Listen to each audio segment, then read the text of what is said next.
जम्मू काश्मीરના પહેલગામ ખાતે પ્રવાસીઓ પર થયેલા આતંકી હુમલાની ઘટના બાદ ભારતીય સેનાએ ઓપરેશન સિંદૂર દ્વારા ભારતને તથા આપણા તિરંગાને અપાવેલ ગૌરવને વધારવા દેશભરમાંથી 13 થી 23 મે સુધી રાષ્ટ્રવ્યાપી તિરંગા યાત્રા યોજાઈ રહી છે। ત્યારે ભારતીય જનતા પાર્ટી જૂનાગઢ મહાનગરના અધ્યક્ષ ગૌરવ રૂપારેલિયાના માર્ગદર્શન હેઠળ ભારતીય સેનાના આ પરાક્રમને બિરદાવવા જૂનાગઢ મહાનગર ખાતે વિવિધ સંગઠનો દ્વારા આયોજિત ભવ્ય તિરંગા યાત્રાને તળાવ ખાતે શહીદ સ્મારકથી ફ્લેગ ઓફ કરાવી હતી। ભારતીય તિરંગા સાથે આ તિરંગા પદયાત્રામાં ધારાસભ્ય સંજય કુરડિયા, મેયર ધર્મેશ પૂછિયા, ભારતીય આશ્રમ મહામંડલેશ્વર મહાદેવ, ભારતી બાપુ બિલનાથ મહાદેવ મંદિરના મહંત ગણેશાનંદ બાપુ, રામ ટેકરીના કિશનદાસ બાપુ, ડેપ્યુટી મેયર આકાશ કટારા, સ્ટેન્ડિંગ કમિટીના ચેરમેન પલ્લવીબેન ઠાકર, શાસક પક્ષના નેતા મનનભાઈ અભાણી, દંડક કલ્પેશભાઈ અજવાણી, પૂર્વ પ્રમુખ પુનિતભાઈ શર્મા, ધારાસભ્ય મહેન્દ્ર મશરૂ, પૂર્વ મેયર આદિશક્તિ મજમુદાર, ગીતાબેન પરમાર,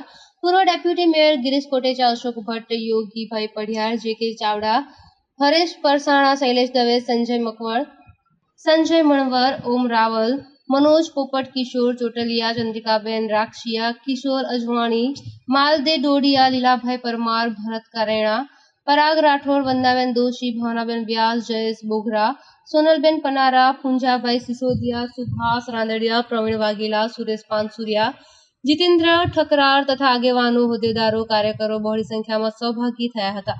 આ અવસરે ધારાસભ્ય સંજય કુરડિયાએ કહ્યું કે ઓપરેશન સિંદૂર કરોડો ભારતવાસીઓની ભાવનાનું પ્રતિબિંબ છે।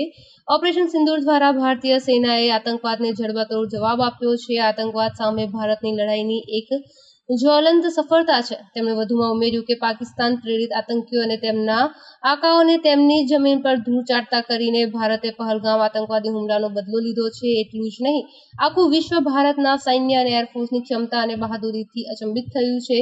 મેયર ધર્મેશ પોશિયાએ કહ્યું કે આ ઘટનાઓથી રાષ્ટ્રહિત સર્વોપરી અને ભાવ જાગી ઉઠ્યો છે। એટલું જ નહીં, આપણા સૈન્યએ તિરંગાનું ગૌરવ અને સન્માન વધાર્યા છે। વડાપ્રધાન શ્રી નરેન્દ્રભાઈ મોદી હંમેશા કહે છે કે તિરંગો દેશના લોકોને એક સાથે જોડે છે। આ તિરંગા યાત્રા પણ આપણને એકતાના સૂત્રમાં બાંધી રાખીને રાષ્ટ્રહિત પ્રથમના ભાવને જાળવી રાખતો ખૂબ મહત્વનો અવસર છે, તેમ તેમણે જણાવ્યું હતું।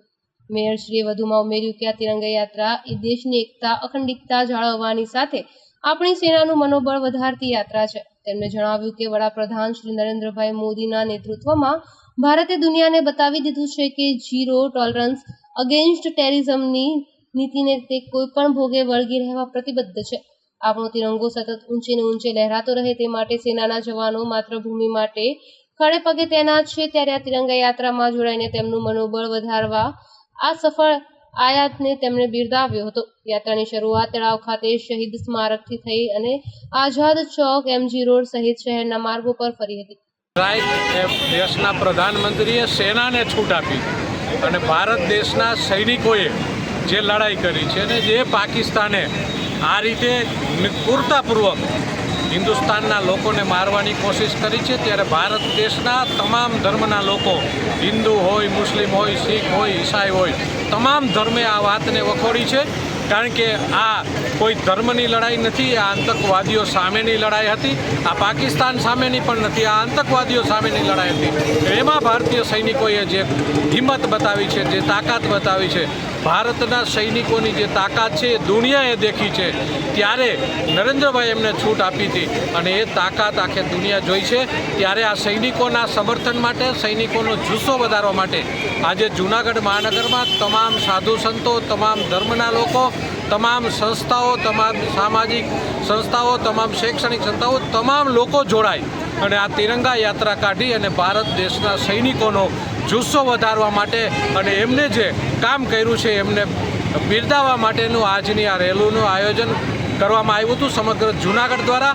એટલે આ સંતોના આશીર્વાદથી, તમામ ધર્મના લોકોના સહયોગથી આ રેલી ખૂબ જ સરસ પ્રમાણમાં થઈ છે અને આજે સૈનિકોનો આજે વંદનની વાત કરી અને આ રેલી દ્વારા સૈનિકોને પ્રણામ કરવાનું કામ આ જૂનાગઢ મહાનગરના તમામ સંતોને લોકોએ કર્યું છે। ફરીથી આ દેશના પ્રધાનમંત્રીએ જે નેતૃત્વ કર્યું છે એમને દેશના તમામ લોકો કોટી કોટી વંદન કરે છે। ધન્યવાદ। રિપોર્ટ રમેશભાઈ રાઠોડ, જૂનાગઢ।